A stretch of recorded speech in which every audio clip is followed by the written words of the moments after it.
रत्नागिरी जिल्ह्याचे पालकमंत्री माझे सहकारी उदयजी सामंत, राजापूर लांजाचे विद्यमान आमदार किरणजी सामंत, उपस्थित असलेले सर्व व्यासपीठावरील शिवसेनेचे सन्माननीय पदाधिकारी आणि माझ्यासोबत आलेले राजापूर लांजा या मतदारसंघातले सर्व विद्यमान पदाधिकारी, लोकप्रतिनिधी, खास आलेले आमचे सर्व मुंबईवासीय बंधूंनो व मित्र हो,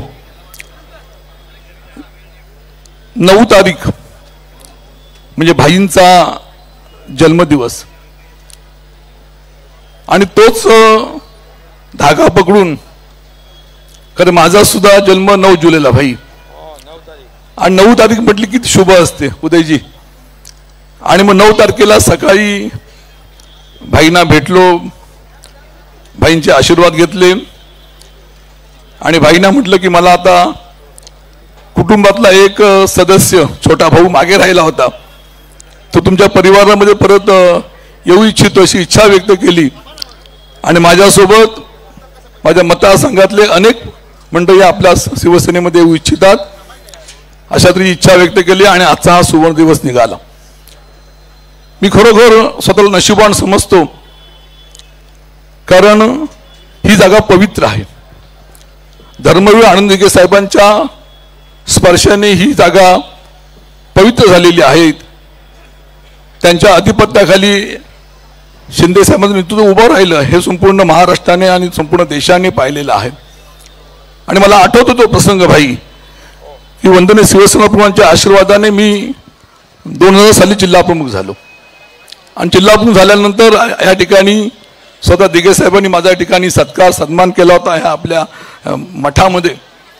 आणि पुन्हा एकदा एवढ्या वर्षानंतर शिंदे साहेबांनी या ठिकाणी माझा सत्कार सन्मान केला, आपल्या कुटुंबामध्ये सामावून घेतला. मी खरोखर स्वतःला नशिबान समजतो. आज या ठिकाणी माझ्या डोळ्यामध्ये, दोन्ही डोळ्यामध्ये अश्रू आहेत. एका डोळ्यामध्ये भाई दुःखाश्रू आहेत. काही गेली 38 वर्ष शिवसेना प्रमुखांच्या आशीर्वादाने शिवसेनेचं काम करत असताना नगरसेवक, नगराध्यक्ष, शिवसेनेचा जिल्हा प्रमुख आणि त्यानंतर 2009, 2014, 2019 त्या कालावधीमध्ये मी आमदार होऊ शकलो, नंतर शिवसेना उपनेता झालो. या संपूर्ण वाटचालीमध्ये सर्वसामान्य कुटुंबातला सदस्य एवढ्या मोठ्या पदावरती पोचला आणि तो पक्ष मला आज मागे टाकून सोडून मला आता नवीन प्रवाहामध्ये यावं लागतंय. त्यामुळे माझ्या डोळ्यामध्ये नक्कीच दुःखाश्रू आहेत आणि दुसऱ्या डोळ्यामध्ये आनंदाश्रू आहेत, कारण कुटुंबातला सदस्य म्हणून भाईंनी माझ्यावरती प्रेम केलं. 2009ची निवडणूक, त्या निवडणुकीमध्ये भाई आणि आम्ही त्या ठिकाणी विधानसभेमध्ये असेल त्या काळापासून आम्ही 9 आणि 14, 19, 2022 पर्यंत भाईंनी मला कुटुंबातला एक छोटा भाऊ म्हणून मार्गदर्शन, दिशा आणि सहकार्य केलं. त्या भावनेने निश्चितपणे पुढे गेलो आणि भविष्यातल्या कालखंडामध्ये सुद्धा पुढे जायचा निर्णय घेतला. एक दुःख आहे नक्कीच, 2.5 वर्षापूर्वी भाई मुख्यमंत्री होत असताना भाईंसोबत जाऊ शकलो नाही. ती त्या वेळची ती परिस्थिती असेल, पण निश्चितपणे त्यानंतरच्या कालावधीमध्ये हा निर्णय घेतला आणि भाईने मला कुटुंबामध्ये सामावून घेतला. निश्चितपणे आनंदाचा क्षण माझा आहे. आणि मग 2006ला मी पोटनिवडणूक लढवली होती. त्या पोटनिवडणुकीमध्ये सुद्धा सामंतसाहेब मी पराभूत झालो होतो, पण 9, 14, 19 मध्ये निवडून आल्यानंतर 2024च्या निवडणुकीला मी सामोरं गेलो. 2024च्या निवडणुकीत सामोरं जाताना मला पराभवाला सामोरं जावं लागलं. ह्याला जबाबदार कोण हा प्रश्न नक्की आतापर्यंत मी आपल्यासमोर मांडलेला आहे. आपल्याला आठवत असेल 2014 साली भाजप सेनेची युती सत्ता आली आणि त्या युतीमध्ये मला वाटलं होतं उदयजी की माझ्यासारखा एक निष्ठावंत सैनिक त्या ठिकाणी मंत्री होईल म्हणून. शिंदे साहेबांनी सुद्धा त्यावेळेला उद्धव साहेबांकडे माझी शिफारस केली होती. दुर्दैवाने होऊ शकलो नाही, पण शिवसेनेचे नेते, आता नाव घ्यावंच लागेल, विनायक राऊतनी त्यावेळेला दीपक केसरकरांना मंत्री केलं राजन साळवी तिथंच राहिला. तो कालावधी गेला. 2024ची निवडणूक आली आणि मग त्यावेळेला सुद्धा वाटलं होतं की राजन साळवींना पुन्हा संधी मिळेल, कुठेतरी मंत्री होईल. माझे उदय सामंत शिवसेनेमध्ये आले आणि उदय सामंत मंत्री झाले. 2019ला मंत्री झाले आणि मग 2024ला चला वाटलं होतं, मी भाईंना म्हटलं की महाराष्ट्रामध्ये परिवर्तन झालेलं, त्यामुळे नक्की सत्ता महाविकास आघाडीची येणार आणि राजन साळवीचं हुकलेलं सर्व मंत्रिपद पुन्हा मिळणार. पण नियतीच्या मनामध्ये वेगळं होतं का शिंदे साहेबांकडे सुद्धा दिघे साहेबांची आलेली दैवी शक्ती असं म्हणावं लागेल. 24 तासातले जवळजवळ 20 तासाच्या वरती काम केलं जातं, ती एक वेगळी दैवी शक्ती आहे हे तुम्हाला मला माहिती आहे.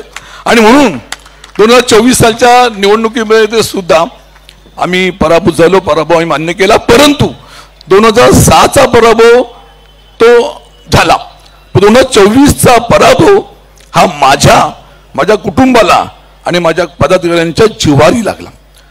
निवडणुकीमध्ये हारजीत होत असते, परंतु त्यावेळेला त्या निवडणुकीच्या याच्यामध्ये शिवसेने ज्यांना आम्ही मोठं केलं, सिंधुदुर्ग जिल्ह्यामध्ये विनायक राऊतना आम्हा सर्व मंडळींनी मतदान करून एकदा दोनदा खासदार बनवलं. त्याच विनायक राऊतनी त्या निवडणुकीमध्ये त्यांच्या जिल्हा प्रमुखांनी विलास चाळकेंच्या पदाधिकाऱ्यांनी त्यावेळेला आमच्या भैयाचं काम केलं. भैया सो कबूल करेल, जाहीरपणे करणार नाही की कबूल ते आपण सांगा. आणि म्हणून अशा ह्या पराभवाचं नक्कीच जिव्हारी लागलेलं आहे आणि म्हणून मग आम्ही शांत होतो. आणि म्हणून त्यानंतरच्या काळामध्ये आम्ही ठरवलं की पुन्हा एकदा एक आमचं वाट चुकलेला भाऊ कुटुंबाच्या बाहेर गेला होता.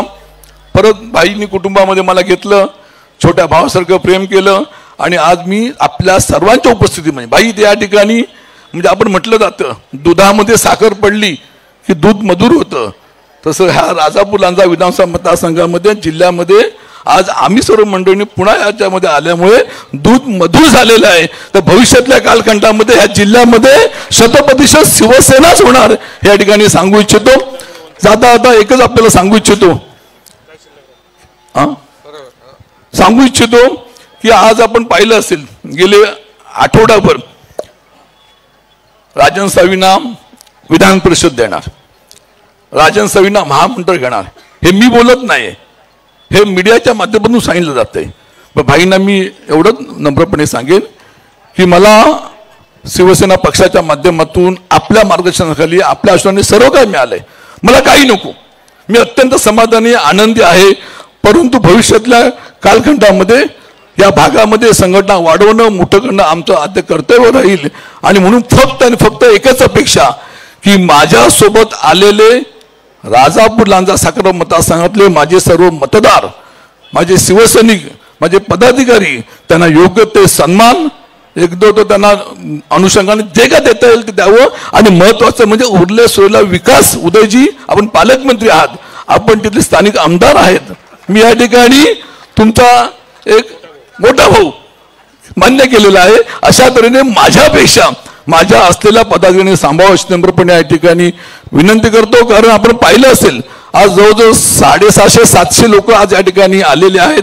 मतदारसंघामध्ये अनेक लोक आहे, त्यामुळे उदयजी आणि किरणजी आपला हा मतदारसंघ मला वाटतं 90%च्या पुढे जाऊन अशा तऱ्हेच्या या ठिकाणी भावना व्यक्त करतो. आणि भविष्यातल्या कालखंडामध्ये आपल्या अधिपत्याखाली पुन्हा एकदा या ठिकाणी आम्ही एकत्रपणे काम करतो असं आपल्याला सांगू शकतो. जय हिंद, जय महाराष्ट्र. धन्यवाद साळवी साहेब, आपल्या भावना पण व्यक्त केल्या. मी जास्त वेळ न घेता उद्योग मंत्री उदय सामंत यांना विनंती करतो आपण मनोगत व्यक्त करू.